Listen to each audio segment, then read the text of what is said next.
Great day, great people. I'm Clermont Samoin of Samoin Speaking. First and foremost, I want to wish you all a happy new year. And I hope at the time of you listening to this message that it's reaching you in a great place in your life. And if not, I'm confident that this message will make your life a little better and a little greater later if you just take away these key points. I want to start with a quote, and it reads this: "We have the perfect right to borrow language expressive of our own pain." Now, what's funny about this message is I actually wrote it this morning on a bail bonds card. Why that's funny but not so funny is because this message was put heavy on my spirit after my wife and I were sitting in a courtroom watching countless males and women come through and be placed in permanent positions based on temporary feelings. Now, what I'm going to share to you today can be applied to both men and women, but I really want to focus on my men today. I really want to focus on the fathers, the father figures, the dads, the uncles, the older and younger cousins, all of us who influence people in our lives, whether we know it or not. Now, here's some simple steps that we can take as men to try to ensure we get the best outcome. 1, breathe. Breathe and count to 10. Now, I know that may sound simple. It even sounds like something we learn as kids, but you'd be surprised at how many lessons and things we learned as children that we often forget as adults. 2, try to use your words before anything. Now, I know words can cut deep like a knife. I know we can often say things that we don't mean. We can say things that hurt people. But here's the things about words. You can apologize about what you said. You can say, "I'm sorry because of how I felt at the time. I said whatever came to mind and came to heart." Now, you can avoid that part by using step 1 and breathing and taking a step back. Now, if you can't and you have to fire off the handle, use your words first. Sometimes you have to cuss and scream and shout and get it all out before you realize that you could have taken a better route, but instead you did choose to scream. You did choose to shout, but those give you the opportunities to come back. Now, when you take action, especially some kind of physical action, or you go straight to something or someone, before you've given yourself the time to really analyze what's going on, before you've really given yourself the time to take a step back and breathe and figure out why you feel, how you feel, and how you got to where you are. Now, I know you're probably asking yourself, why is this message important and why does it apply to me? I'll use myself for example. Unfortunately, sometimes as men, we let our feelings control our actions.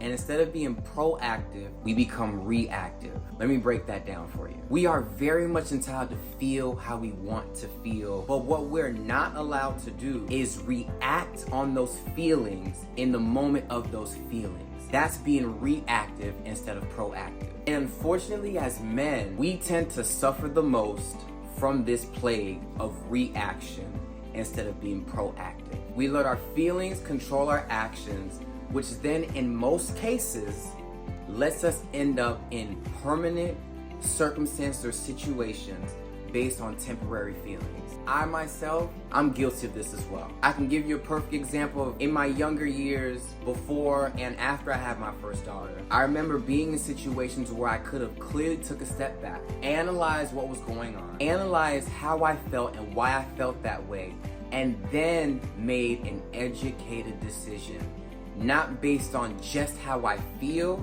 but also how it may affect myself, my loved ones, and everyone else around me. I remember being on house arrest, already in trouble, being on community control, already in trouble, and allowing temporary feelings to make me do something I still regret to this day, but I have to thank God it didn't turn out the worst way that it could have. Unfortunately, a lot of men in this world that I know personally and that I've seen come in and out of these courtrooms can't say the same. They've allowed those temporary feelings to put them in permanent circumstances. And I'm gonna give you an example of what happened to me. I remember chasing after a significant other of mine. Mind you, I'm on house arrest, I'm on community control, I know I shouldn't be out, I know I should be home at a certain time, but instead, I remember being so angry, so tried, so disrespected that I was willing to risk my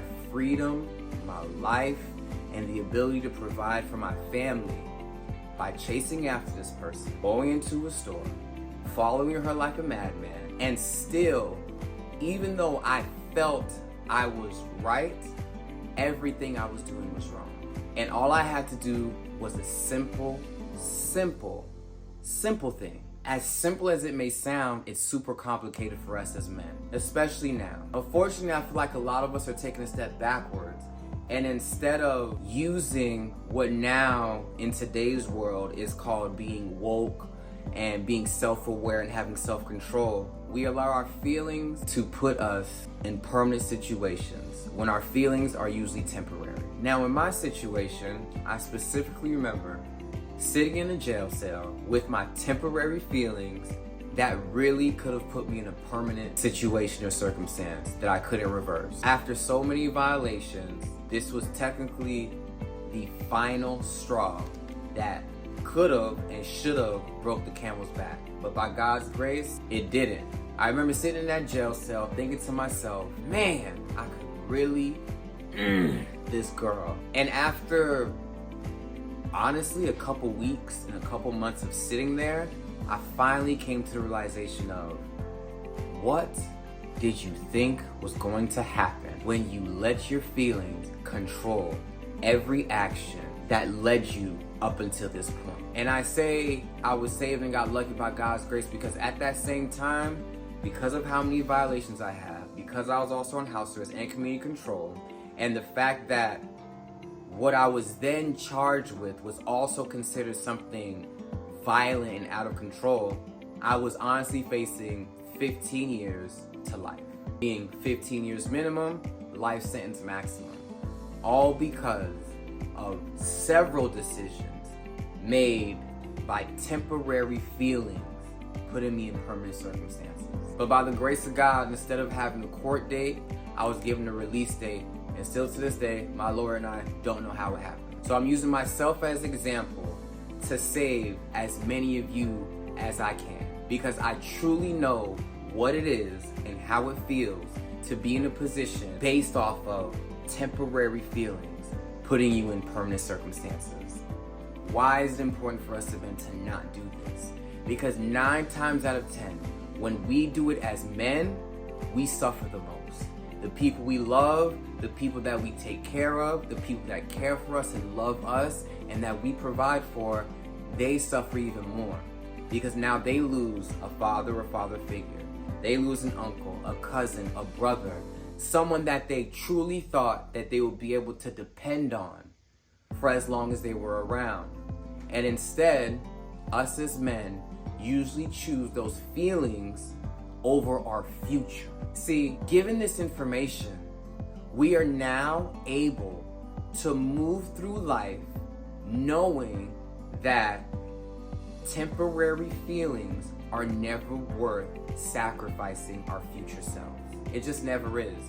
I don't know anyone, any man personally, who let their feelings control their actions and they turned out to be something good. Now, I don't mean good feelings. I mean sadness, frustration, anger, feelings that us as men, most of the time, feel that when we express it, we're looked on as either lesser than or soft and a lot of things along those lines. But let me tell you this, you're not a real tough guy just because you're willing to explode on anyone or any given situation. The real tough guys are the ones who are able to take a step back or able to walk away without incident. And I know. It's hard. It's difficult, especially when you feel you're in the right. But how many times has that really worked out in your favor? How many times did you react off of sadness, react off of frustration, react off of anger, or react off of the feeling of being tried or put down? Fortunately, these are the things and actions that take place that put us in positions and circumstances that we don't want to be in, that we shouldn't be in, and that could have been prevented. So take these steps. Take a moment. Breathe. Take a step back. Think about it. Use your words. And if all else fails, just stop and really analyze how you feel. Talk to yourself, Talk to God. Talk to some friends that you know that aren't afraid to let you know it's okay to feel how you feel, but how you perceive to act on those feelings may be the wrong way to go.